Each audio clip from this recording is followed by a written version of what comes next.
Magandang gabi po mga kapatid. At nasa huling linggo na po tayo ng September, no? At October na po sa Martes. Yan po, no? So napakabilis po ng araw. Mabilis po ang buwan, mabilis ang mga araw, mabilis ang linggo, mabilis ang taon. No? Talagang ano po, talagang hindi mo na mamalayan. Ber na pala, no? Parang kailan lang yun. So, ano po, no? So mga kapatid, muli po, ipaalala po natin sa October 13 ay ang atin pong pasasalamat sa Diyos. Merong pong fellowship, no? Sama-sama po ang mga kapatid natin dito sa Caloocan at sa Bulacan. So meron po tayong anniversary fellowship po. Pasasalamat po sa atin pong ano po, no, yung tinawag po na biyaya po ng Diyos na ating tinanggap sa Kanya, no? Na nagkaroon po tayo ng gawain. So ano po, October 13, mga kapatid, huwag nating kalimutan yan, no? So linggo po yan, ikalawang linggo ng October po yan. So anong oras po? 3:00 po ng hapon. Ayan. So sinabi ko na nga kay tita, no, na i-save yung tita, no, yung petsa, no? Kasi minsan lang naman tita, hindi naman palagi po. Kasi hindi naman yan. Opo, kasi si tita rin po may schedule ng linggo ng hapon, no? Sinasama po siya sa isang church dito po sa Novaliches, no? Pero sabi ko nga kay tita, ano lang naman tita, no? Hindi naman palagi, no? Kaya ano po, no? Hoping kasama namin kayo. At yun po, no? So, mga kapatid, napag-usapan po natin, ano? Kasi may suggestion din si Tita Virgie na malaman din kung ano yung dadalhin, no? Para yung ibang magdadala na kapatiran, hindi po magdoble yung kung ano pong klaseng ulam yung dadalhin niya, no? Yun po, no? So, alam ko po may isa na pong kapatid na ang sabi, barbecue at ano yung dadalhin niya? Yung pamilya ng Mateo. Oo, barbecue tsaka ano pa ba? Pansit Canton, isa. Parang ganun yun yung dadalhin niya. Tapos yung isa naman ay parang chicken curry, no? Ano yung mga alami ko po, ano? Para malagay ko po sa ano natin. Kasi pansit Opo. Canton natin. May pansit canton po yata na magdadala din. Yan. Sabi ko, good for ano medyo dami-dami, good for 20. Kasi yung mga kapatid, di ba, mas mabuti na po yung sobra, di ba? Kaysa sa... Baka mamaya may mga ibang bisitang dumating, no? Tapos hindi natin sila ma-cater. Yun po yun. Pero para biyaya naman ng Lord. Oo. Apo, hoping mga kapatid, kasi tuwing may gathering naman tayo, may pasobra naman tita, no? Oo, kaya para po ano. Iniiwanan na lang sa amin. Yan po. Opo. So yun po mga kapatid, no? Save the petsa po, no? Yung atin po October 13, yan po, no? So 3:00 po ng hapon, kita-kits po tayo sa Palmera. Yun po. So yun mga kapatid, no? So ano pa ho ba? Ano pang concern natin? Ipag-pray nating patuloy po, no, yung kapatid ni Tita Virgie, si Tito Marcelo, sa kalooban po ng Diyos, no? Si Tita At ganun din po si Tita Lita, no, Tita? Sino pa, Tita? Nolita. Si ano nga pala? Noli. Si Tita Noli, pag-pray din po natin. Tita Noli. At may karamdaman po kasi. Ganon din po si Tita Lita na nakaratay, no? At Asawa ng may-ari. nagkasor na po yung likod kasi kakahiga, no? Ganon talaga, no? Pag lagi ka nakahiga, ganon ka rin yung masakit sa ospital, di ba? Pati mani, no? Pag lagi kang nakahiga, pag pasyente ka, magkakaroon ka ng sugat sa likod. Yan po, so pag-pray natin mga kapatid, yung mga may karamdaman. Kailangan po talaga yung pabago-bago ka rin ng pwesto. Hindi kasi pag may sakit na, minsan Opo. mahirap na hindi na kumilos. Nasa kanila yung katawan. Talagang Ano na ano. talaga. Hindi mo itatalino. Yung kay Tita G din, Oo kasi nga. kapatid niya Tita. Okay na siya. Okay na, Tita. Okay na siya. Ano nga po ba yung sakit ng kapatid? Puso. Heart, no? Heart problem. Basta may mga sakit. Nagsusimula sakit sa puso. Okay po, mga kapatid, tayo po ay manalangin. Sandali po. Idulog po natin sa Diyos ang ating pong salita na tatanggapin sa Diyos. Ama, ang inyong salita po ay napakahalaga para po matuto kami, para magamit po namin sa pang-araw-araw naming buhay. Buksan niyo po ang aming puso upang maunawaan namin ang ipahahayag sa amin ng inyong banal na Espiritu. Patawarin niyo kami kung marami kaming pagkukulang, Ama, na nakikita niyo. At nawa, kusa kaming humingi ng tawad upang lahat ng barado sa aming kaluluwa ay maalis. At tanggapin namin ang biyaya na nanggagaling po sa inyo na walang sukatan. Pagpalain niyo po ang mga kapatid na nandito at ang mga hindi po namin kapili ngayon. Nawa Ama, nasaan man sila, dumating ang inyong biyaya sa kanila at sila po ay bigyan nyo ng kapahayagan upang sila'y maliwanagan at patuloy po na mamuhay sa liwanag. Ito ang aming panalangin, Ama. Samahan nyo kami sa pangalan po ng aming Panginoong Jesucristo. Amen. Sa Mateo 25 po, mga kapatid, no, bubuksan ko lang po ang sinasabi po sa Mateo 25 sa verse 1. Sabi po rito, kung magkagayon ay makakatulad ang kaharian ng langit sa 10 dalaga na kinuha ang kanilang mga ilawan at lumabas upang salubungin ang kasintahang lalaki. Ang 5 sa kanila ay mangmang at ang 5 ay matatalino. Sapagkat nang dalhin ng mga mangmang ang kanilang mga ilawan, hindi sila nagdala ng langis. Datapwat ang matatalino ay nagdala ng langis sa kanilang sisidlan na kasama ang kanilang mga ilawan. Samantalang nagtagal ang kasintahang lalaki, sila'y naantok lahat at nakatulog. Datapwat, nang maghahating gabi na ay may sumigaw, narito ang kasintahang lalaki, lumabas kayo upang salubungin siya. Nang magkagayoy, nagsipagbangong lahat ang mga dalaga at pinag-igi ang kanilang mga ilawan. Sinabi ng mga mangmang sa matatalino, bigyan nyo kami ng inyong langis sapagkat mamamatay ang aming ilawan. Datapwat sumagot ang matatalino na nagsasabi, baka hindi magkasya sa amin. At sa inyo, baka hindi magkasya. Pumunta kayo roon sa nagbibili at bumili kayo ng ganang inyo. At samantalang sila'y nagsisipa roon upang bumili, ay dumating ang kasintahang lalaki at ang mga nahahanda ay nagsipasok na kasama niya sa piging ng kasalan at isinira ang pinto. Pagkatapos ay nagsidating naman ang mga ibang dalaga na nagsasabi, Panginoon, buksan niyo kami. Datapwat sumagot siya at sinabi niya, katotohanang sinasabi ko sa inyo, hindi ko kayo nakikilala. Magpuyat nga kayo sapagkat hindi ninyo alam ang araw ni ang oras ng pagdating ng anak ng tao. Yan po, no? Purihin po ang Diyos, no? Sa kanya pong mga salita na ating pong narinig, no? So, napakaganda po, no, ng sinabi ng ating Panginoong Jesucristo tungkol po sa pagdating niya, no? Naniniwala po ba kayo na si Jesus ay muling pupunta rito, mga kapatid, no? Opo, no? Sa ikalawang pagkakataon. Di ba pumunta na siya rito noon at namatay siya para sa atin, no? Namatay siya sa krus upang tubusin ang kasalanan ng kanyang mga anak, no? Ang ano po, mga kapatid, bigyan ko lang kayo ng idea, no, sa ano bang ginawa ni Kristo sa krus, no? Para malinaw sa atin. Ang ginawa po niya sa krus, inalin niya ang kanyang buhay para ang mga tao po na tinawag ng Diyos ay makakilala sa Diyos, no? Sabihin niyo nga mga kapatid, makakilala. Yan po, kasi po may sinabi ang Panginoong Jesucristo, no, tungkol sa kanyang pagparito. Basahin ko lang po, no, yung nakasulat sa Juan, pakinggan niyo po ito, no. Etong sabi ng Panginoon doon sa Juan, maganda to, no, kasi di ba sabi ng Biblia na parito siya para kunin o tawagin yung kanyang mga hinirang. Sabi rito sa Juan, pakinggan niyo to mga kapatid, no. Bigyan ko kayo ng ano rito, no, idea dito. Sa Juan, okay, basahin ko po yung ano, no, yung nakasulat po sa chapter 10. Tingnan niyo po ito, sabi rito, sabi sa verse 26, datapwat hindi kayo sumasampalataya sapagkat hindi kayo sa aking mga tupa. Dinirinig ng aking mga tupa ang aking tinig. At sila'y aking nakikilala at sila'y sumusunod sa akin. At sila'y binibigyan ko ng buhay na walang hanggan. Kailanman hindi sila malilipol, hindi sila aagawin ng anuman sa aking kamay. Na ano nyo po, napakinggan nyo po, no, yung binasa po natin.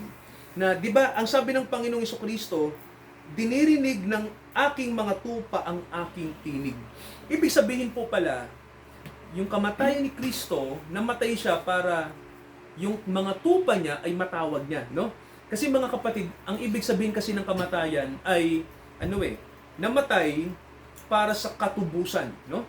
Namatay si Kristo para yung kanyang dugo na itatagas, kasi simbolo no? Kasi ang Diyos gumagamit lagi ng simbolo, no? Napansin niyo po ba mga kapatid, no? Ang Diyos laging gumagamit ng simbolo, no? 'Di ba pag ang tupa pinapatay, dumadanak ang dugo. Di ba karaniwan sa pag pinapatay, may dugo, no?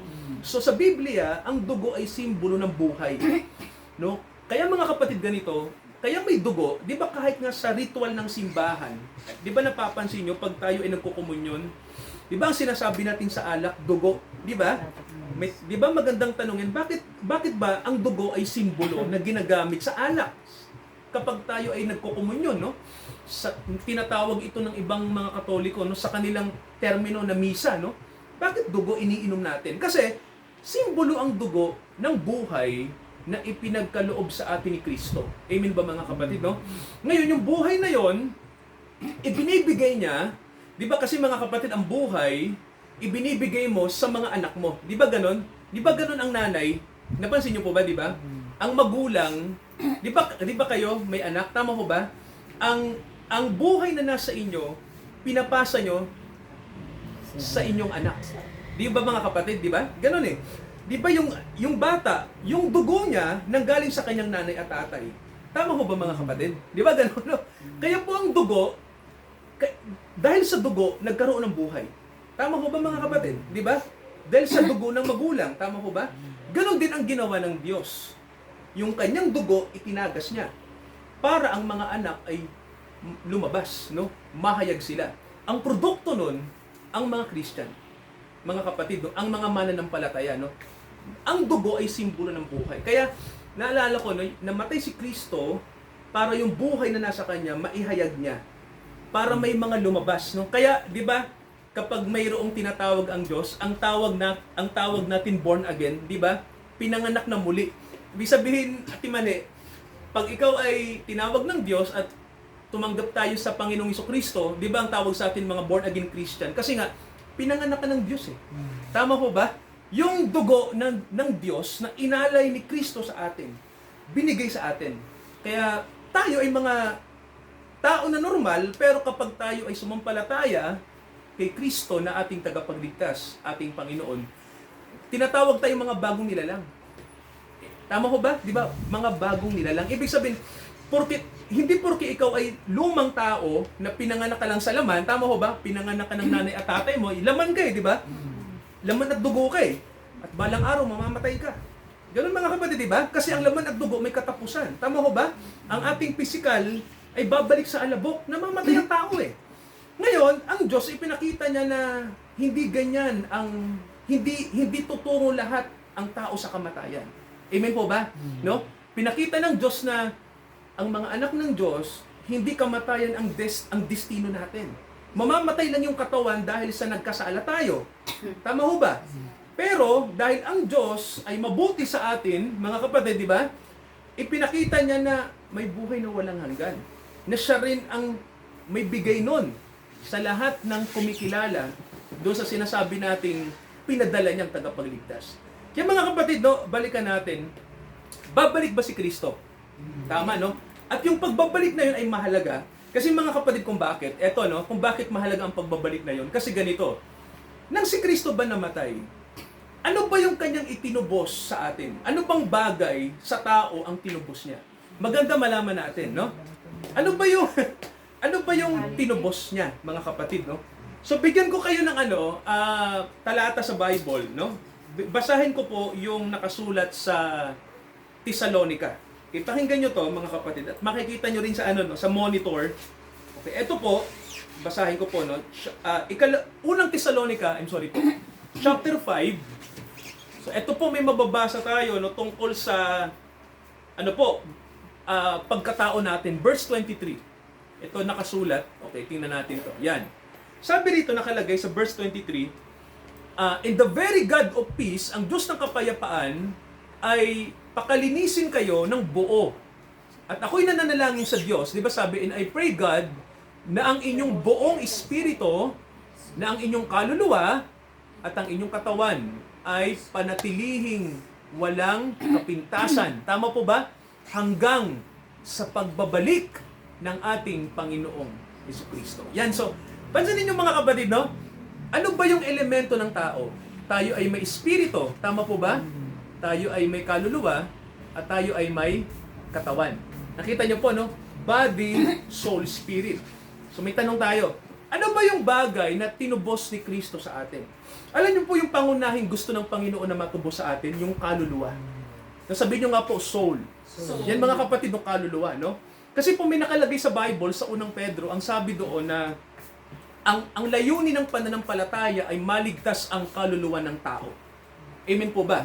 So kung tatanungin niyo ako, Pastor, ano ba yung kaluluwa?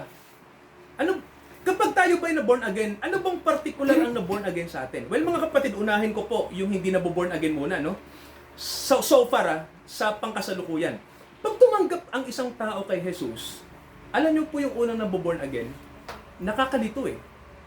Espiritu po ba, Pastor, o kaluluwa? Ano po bang nauuna ron? Kasi ang tao, di ba sabi niyo po, tatlo? Tama po ba? Magiging tao ang tao kapag mayroon kang kaluluwa, espiritu at katawan. So ano ba yung naboborn again? Unang-una, hindi yung katawan. Mga kapatid, hindi mo na yung katawan. Ako, kung tatanungin niyo ako, ayoko rin ng palagay, no? Baka palagay ko, parang ganito eh. Pero gusto ko mga kapatid na gusto ko pong, ang nakita ko kasi sa Bible, so far, no, ang nakita ko po, ang unang binoborn again ng Diyos sa atin, yung kaluluwa. Agree ka ba, mahal? Nakita mo ba sa Bible?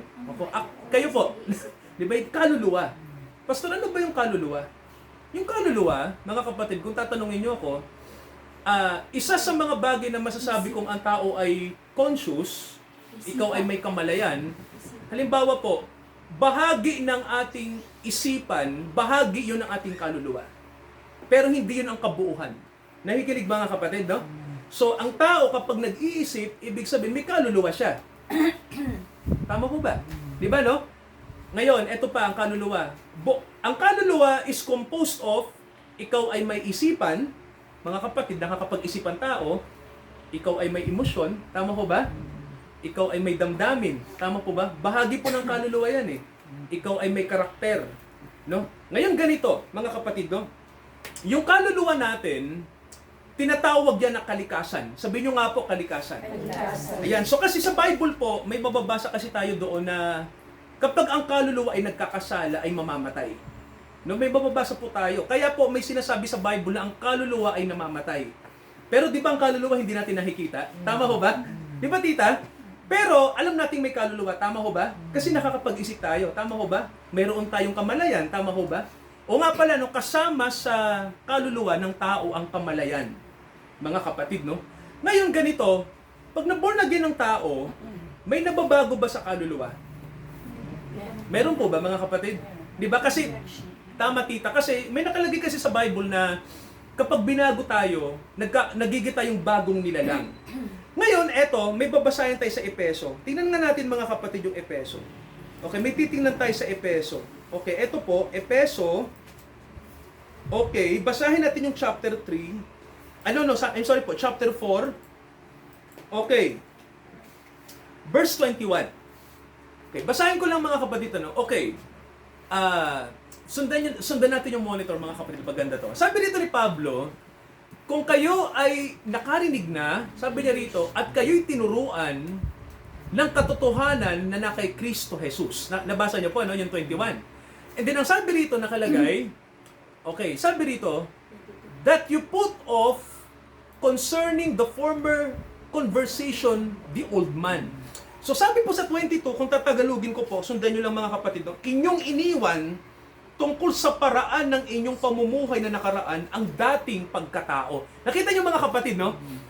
Yung sinasabi dyan ni Pablo na dating pagkatao na iniiwan natin, yan yung dati nating kaluluwa. Tama ho ba? Yung kalikasan natin na, ano po ba yung kalikasan ng tao? Makasarili. Tama ho ba? Mainggitin. Mayabang. Tama ho ba? So, ano pong uri yun? Kasalanan po yun eh. Mga kapatid, mga pag-uugali natin ng makasalanan, no? Tayo ay mayabang, mainggitin, makasarili, sakim, ayaw natin sa Diyos, ayaw natin ng mabuti, nagpapakabuti lang tayo sa harap, pero sa puso natin, hindi, di ba? Mapagkunwari tayo, tayo ay mayabang. So lahat ng uri ng kasalanan galing yan sa dating pagkatao. Anong sabi ni Pablo? Yan ay corrupt. Tama ho ba? Which is corrupt according to the deceitful lust. Ibig sabihin, yung pagkatao natin makalaman, corrupt po yan. Pero anong sabi ni Pablo, mga kapatid, kapag na-born again yung soul natin? Sabi, binago kayo ng espiritu ng inyong isip. Nakita nyo po yung verse 23? So, di ba mga kapatid, ibig sabihin po ganito, sa ating kaluluwa, may inilagay ang Diyos. Tama po ba? Inilagay niya yung tinatawag na Holy Spirit. Amen ba mga kapatid, no? Kaya tandaan natin ha, yung isip at puso, connected yan ha. Di ba kasi, di ba, pag sinabi nating isip, sa Bible po kasi ang isipan, tumutukoy din sa puso. No? Kasi ang puso na salita, simbolo lang naman pag ginagamit natin. Nakikinig mga kapatid, di ba? Simbolo. Ibig sabihin kasi ng puso, yung pagkatao natin. Amen ba? Pagkatao. Pero di ba, pag literal na puso, yan yung organ sa loob ng katawan na tumitibok para maglagay ng dugo sa buong katawan natin, no? Siya yung nagpapump. Di ba mga kapatid, di ba ang dugo nagpapump? At gumagalaw yan habang buhay tayo. Pero pag namatay na yung puso, wala na. Di ba mga kapatid, ang sabi ng Bible, binago ang espiritu ng puso. Di ba? Yung sinasabi na spirit ng mind. Ibig sabihin po, kapag ang puso ng Diyos ang gumalaw sa atin, di ba tita, pag puso lang natin, darating ang kamatayan. Tama ba? Di ba? Kasi ang puso natin, kapag corrupt, saan ba papunta ang corruption, Ate Mane? Tita, saan papunta ang corruption? Pag corrupt ang tao? Kamatayan. Di ba? Kaya ang tao namamatay, di ba tita? Kasi may corruption sa atin eh. Tama mo ba? Kaya mamamatay tayo. Pero kapag ang Holy Spirit dumating sa ating kaluluwa, tama ho ba? Nag-iiba yung puso, no? Parang Ate Mane, parang may ibang puso na dumating na siya na yung nagpapump, hindi na yung dati mo, no? Pero nandoon pa rin yung dati. Yun yung nakakalito doon. Nandoon pa rin siya. Oo, nandito pa rin. Kaya lang, hinaluan ng Diyos ng iba, parang antibiotic lang. Di ba ganon? Ang antibiotic kasi, ano yan eh, parang isang bagay mga kapatid na para, sabihin na natin rabies, yun ang gamitin natin, di ba? Di ba ang rabies ganito? Sa rabies, pag nakagat ka ng may rabies din ang nilalagay. Naintindihan niyo po? No? So, bakit mga kapatid? No? So, kapag ang puso natin ay nakurap, puso din yung nilalagay. The same, no? Ang pagkakaiba nga lang, yung rabies na inilagay sa'yo, pangtalo sa rabies na nasa iyo. Naintindihan niyo mga kapatid, no? Yung rabies na papatay, nilagyan ng Diyos ng rabies na bumubuhay. Nakikinig po? Yun ang logic ng vaccine. Nakikinig mga kapatid, no? Yun ang logic kung bakit ang tao binabaccinate. Nilalagyan ka ng ganun din, nilalagyan ka ng bagay na ikamamatay mo para magkaroon ka ng immunity. Nakikinig po? Di ba mga kapatid, no? Ma-immune ka para malabanan mo yung sakit na dulot nun o yung lason na nasa katawan mo. Di ba? Pag ikaw ay nalason, dapat ka rin lagyan ng lason para yung lason na papatay sa'yo, yun ang bubuhay sa'yo. Mga kapatid, yan ang logic ng born again. No? Di ba? Ang tao namamatay. So di ba mga kapatid, yung kamatayan ni Kristo ang panglaban, tama ho ba? Sa kamatayan natin. Amen ho ba? Amen. Ganon yun mga kapatid. Ganon yun. Ano? Kailangan may mamatay, may magdusa, para yung kamatayan na yun ang pangontra sa kamatayang nasa atin. Kaya mga kapatid, kapag na-born again tayo, yung kamatayang nasa iyo, hindi niya kayang talunin yun. Yun ang antidote. Di ba? Yun ang antidote, no? Kaya tandaan natin mga kapatid, maganda to, no? Namamatay ang ating katawan. Tama ho ba? Pero mga kapatid, hindi kayang talunin ni kamatayan kahit ilibing tayo at paglamayan, pag inilagay ng Diyos yung kanyang dugo sa atin, yung buhay ni Kristo sa atin, hindi yung kayang gapiin. Yun ang problema niya. No? May mamamatay lang na parte mo, pero mga kapatid ba hindi mamamatay sa'yo? Yun ang malupit, no? Kapag ikaw ay born again Christian.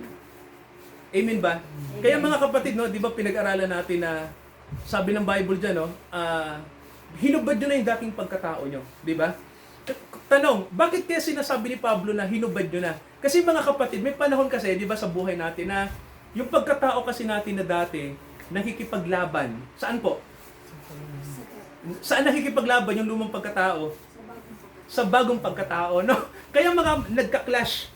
Yung lason na papatay sa'yo, nilalabanan, yung antidote.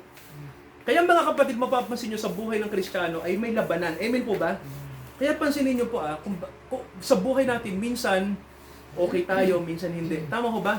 Minsan, tapat tayo sa Diyos, minsan hindi. Tama ho ba? Minsan, okay tayo, minsan hindi. Tanong, bakit ganun, Pastor? Hindi consistent yung faith, no? Actually, mga kapatid, kapag nakakaramdam daw tayo na minsan tayo ay tinatamad sa Diyos. Okay? Bigyan ko lang ng idea. At nararamdaman mong lumalaban yon. Mga kapatid parang mali. Alam mo may mali. Alam nyo healthy kayo. Nakikinig po? Nakikinig? Alam nyo healthy kayo. Tita, bakit? Bakit mo alam na may mali sa'yo? Ibig sabihin, naglagay ang Diyos sa'yo ng iba na bagay na lumalaban sa dating pagkatao mo. Tama ho ba? Ang hindi totoong born again ganito. Kapag alam mong mali, pero sa'yo, okay lang yan. Walang nagsasabi sa'yo na mali. Wala kang naririnig na tinig ng espiritu na mali yan, anak, ay mali, ay wag mong gawin yan, di ba? Namumuhay ka lang doon na straight way, walang umu-oppose. Tama ho ba? Walang lumalaban sa loob mo. Walang labanan. Ang ibig lang sabihin nun, hindi mo pa talaga kilalang Diyos. No? Kasi mga kapatid, walang lumalaban eh. Tama ba? Walang nagre-remind sa'yo. Matigas pa rin ang puso mo. Pero alam mo ang totoong born again, yung puspos ka ng Holy Spirit. Pag may panahon na nagkakamali tayo at nagkakasala sa Diyos, alam yung ginagawa ng Diyos, di ba? Magpapahayag siya sa iyo, magpaparamdam at sasabihin sa iyo ng Panginoon, anak, mali yung ginawa mo, mali yung inisip mo. Ganon mga kapatid, at luluha ka na lang at malulungkot ka. So, ibig lang sabihin, healthy pala ako. no? Naramdaman ko yan, at kahit sa ibang mga tao, na pastor, bakit ganon pa ulit-ulit?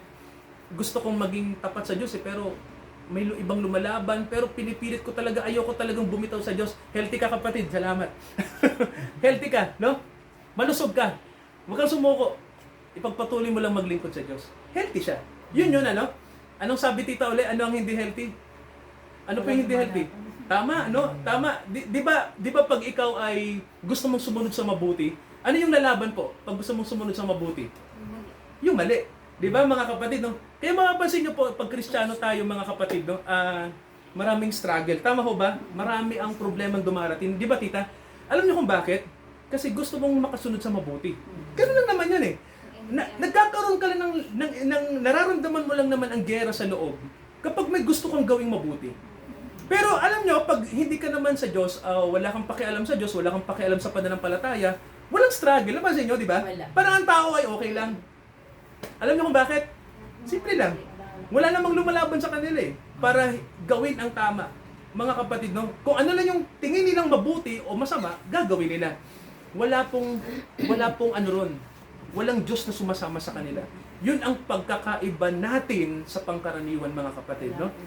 Kaya ano po, no? Mahirap sa iba, tama ho ba? Mahirap din sa parte natin kasi tayo ay namumuhay na dating tao, no? Na tao naman talaga.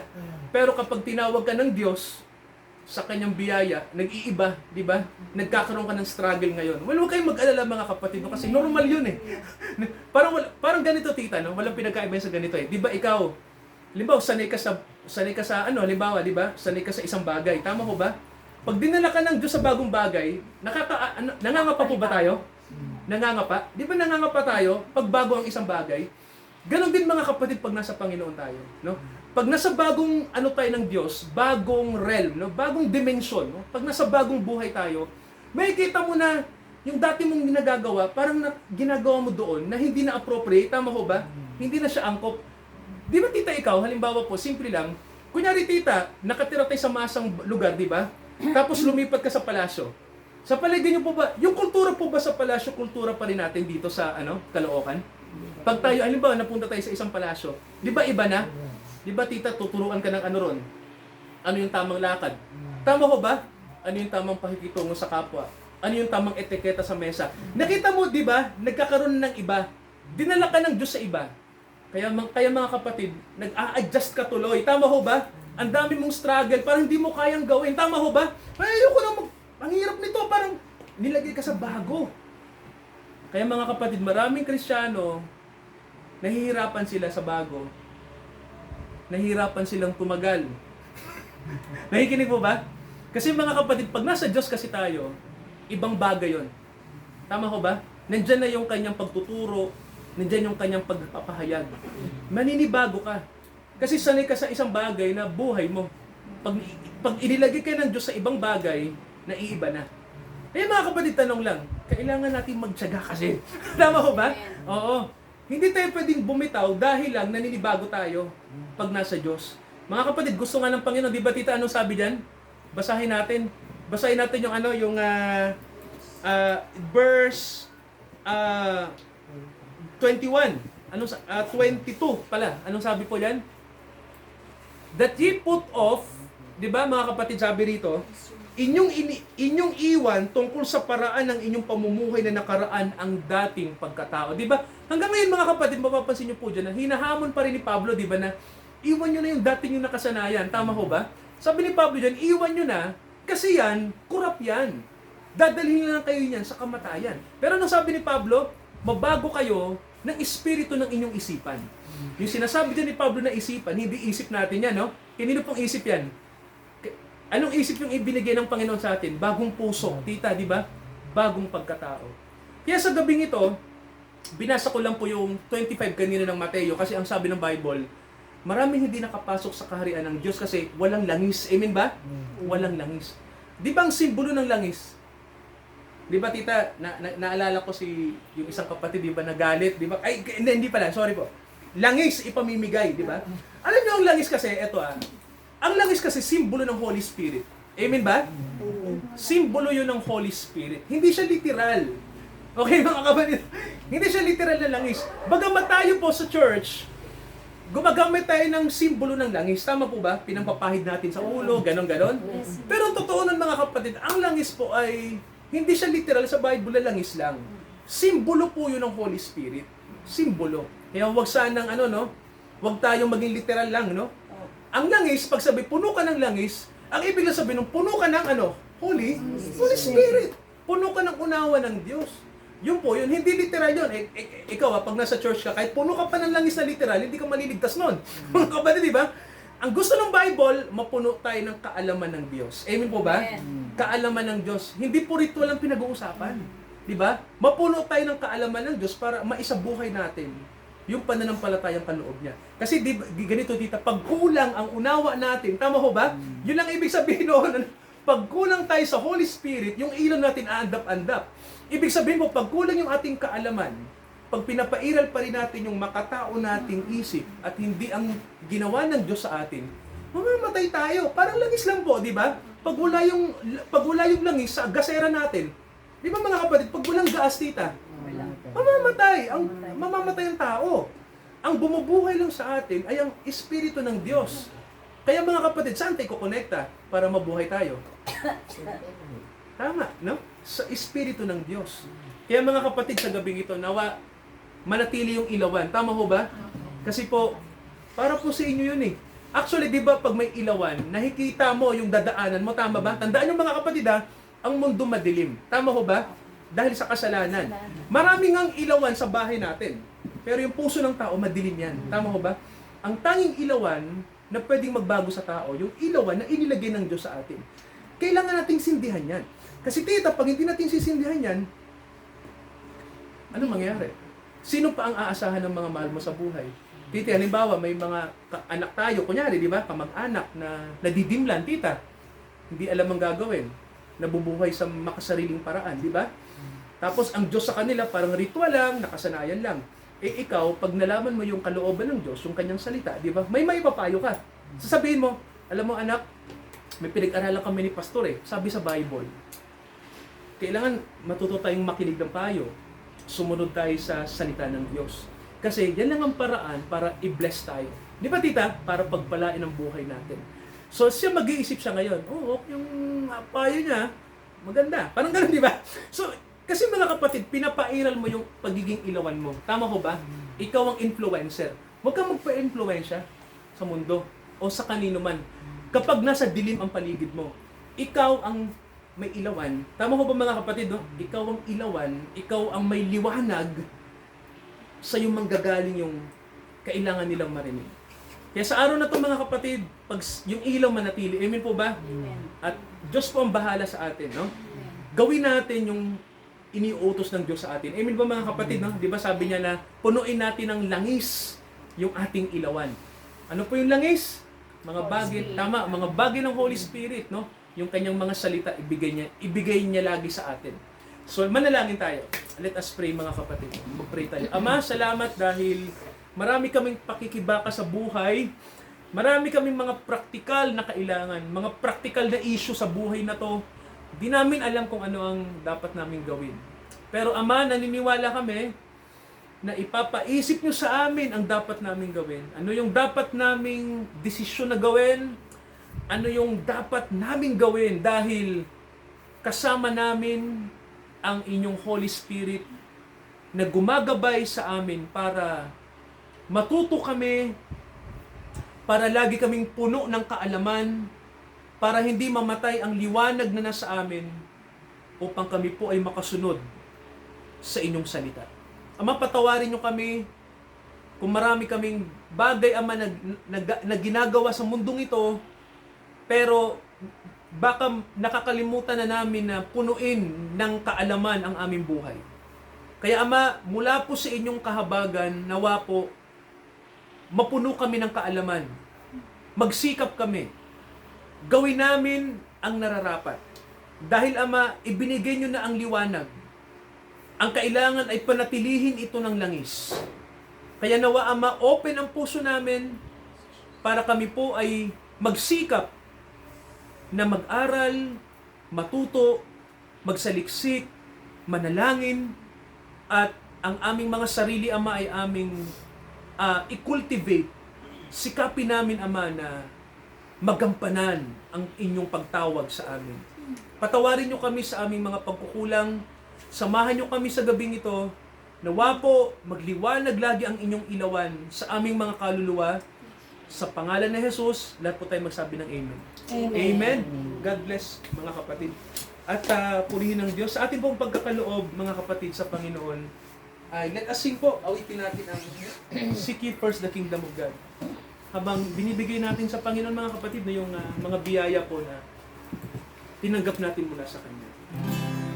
Seek ye first the kingdom of God, and His righteousness,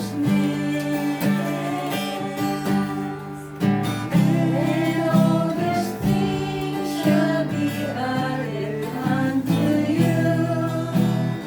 Hallelujah,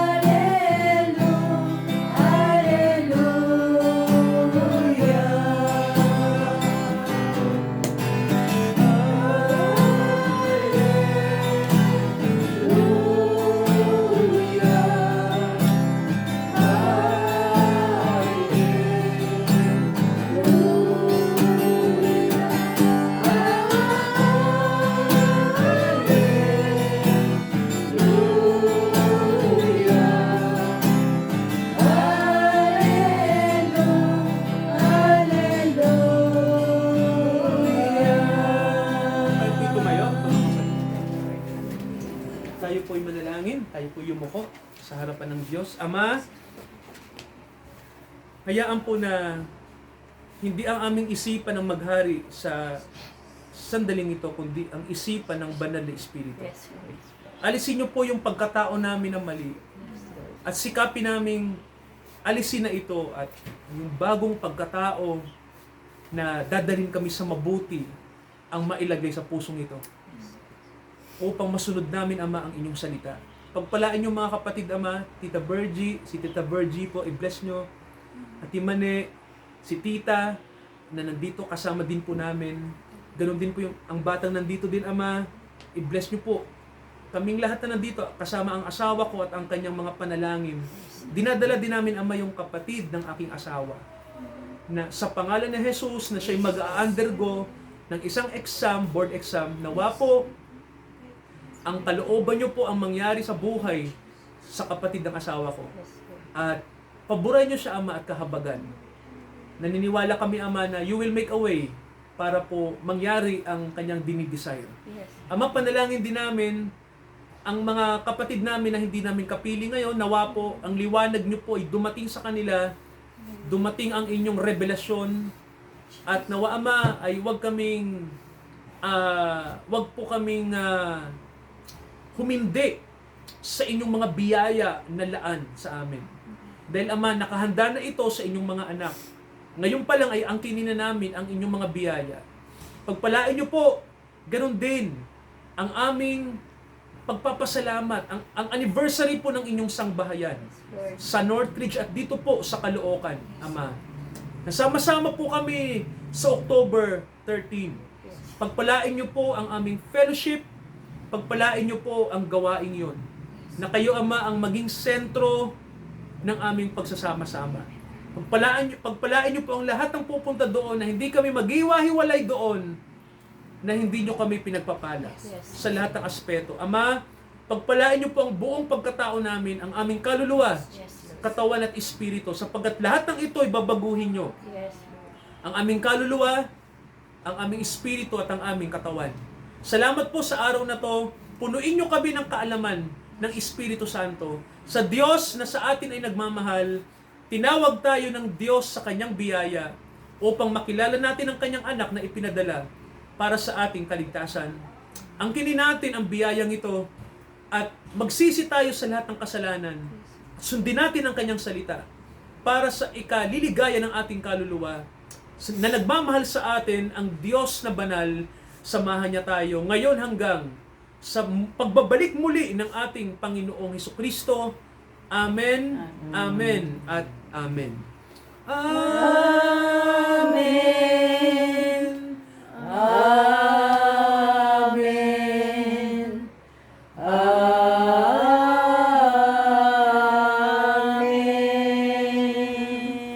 Purihin po ang Diyos, mga kapatid. God bless, tita. God bless you. Parang ang pandinig ko ang dami natin. God bless, tita. God bless. God bless, tita. God bless, God bless po. God bless po. Mal, tino tayo. Ala, oo nga, no. Sorry po.